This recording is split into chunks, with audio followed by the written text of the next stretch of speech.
All right, besties, let's talk about what happened after World War I. You think that after 4 years of devastation, world leaders would come together and create a lasting peace, right?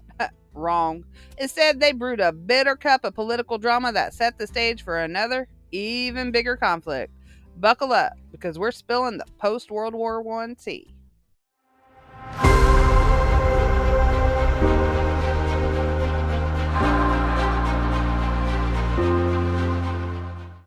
So, picture it, Paris, 1919. The war is over, and the victorious Allied powers, Britain, France, the US, and Italy, are sitting at the Versailles Palace ready to decide Germany's fate. And spoiler alert, Germany is not getting a happy ending. Germany was forced to take full responsibility for the war under Article 231, the infamous War Guilt Clause. Imagine being at a group project gone wrong and everyone points at you for failing, even though, let's be real, it was a team effort. On top of that humiliation, Germany was slapped with a bill for war damages, about 33 billion at the time, which in today's money would be trillions. The German military was also gutted, with its army shrunk to just 100,000 men, barely enough to guard their own borders, let alone fight another war. No tanks, no submarine, no air force. The country lost 13% of its land, including key industrial regions. Meanwhile, the Austro-Hungarian and Ottoman Empire were chopped up like a bad group breakup, with new countries like Poland, Czechoslovakia, and Yugoslavia appearing on the map. But did anyone bother to consider ethnic groups when drawing these new borders? Nope. Surprise, ethnic conflicts ahead. And Germany? Absolute chaos. The people were starving, angry, and felt betrayed, and not just by the treaty, but by their own government, which brings us to the birth of the Weimar Republic. So, how did Germany go from being an empire to a fragile democracy overnight? Let's set the scene. By November 1918, Germany was losing the war badly. Soldiers were mutinying, the economy was crumbling, and people were protesting in the streets.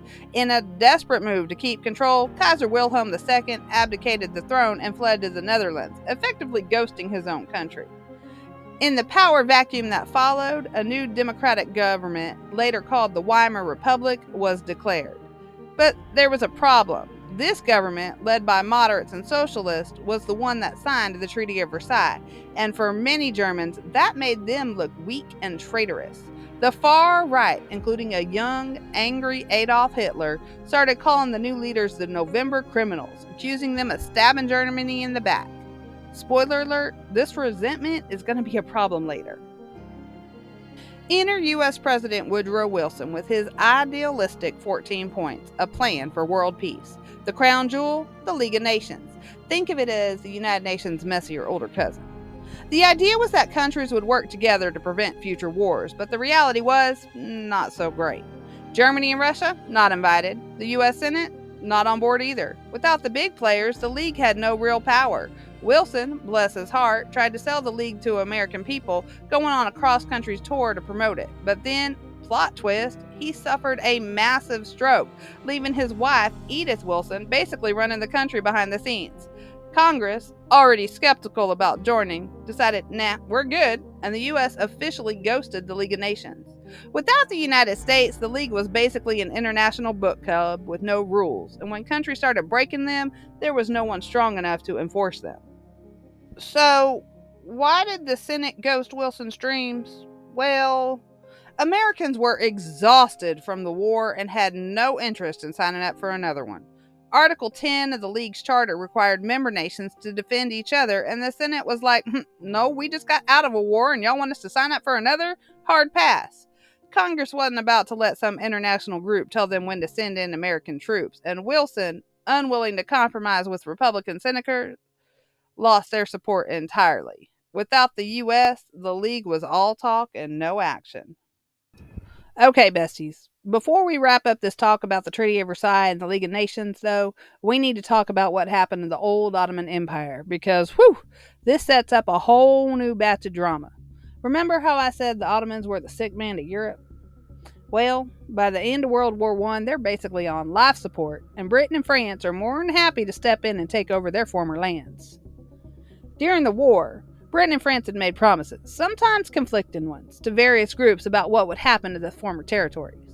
Instead of giving up independence to the local people like they promised, though, Britain and France carved up the Middle East under a system called mandates, where they basically treat these new countries like colonies. Britain takes control of Palestine, Jordan, and Iraq, while France grabs Syria and Lebanon. And this, my friends, is where the real tea starts brewing.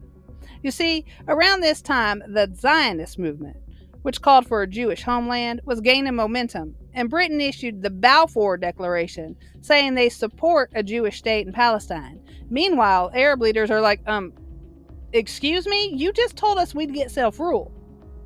And boom, just like that, we have the roots of what will become the Arab-Israeli conflict. And trust me, this situation, it does not cool down.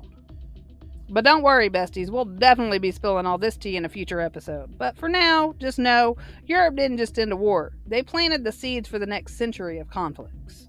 So, with the Treaty of Versailles humiliating Germany, the League of Nations as effective as a wet napkin, and the US in isolation mode, what happens next? Oh, just the rise of dictators, global economic collapse, and another world war.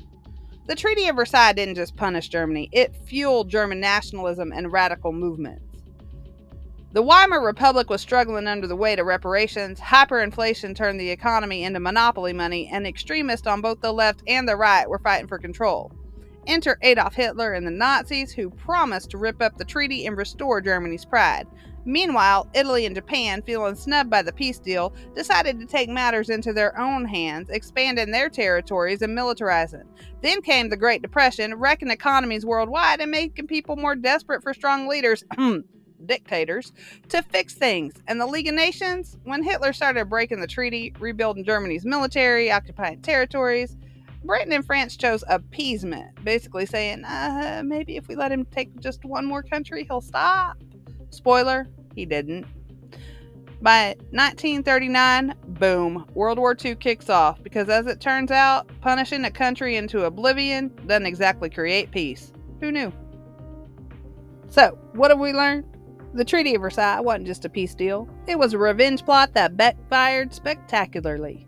The League of Nations had big goals, but no backbone. The US missed a major chance to shape the post-war world. The mandate system? Just colonialism with a fresh coat of paint. And the Weimar Republic? It never really stood a chance, caught between economic disaster, political extremism, and a furious population. The result? A perfect storm for the next global conflict. But don't worry, besties, we'll get into that story real soon. Until then, don't forget to like, hit that subscribe button, and share with your friends so you don't miss the next pot of tea that's already brewing. See you soon.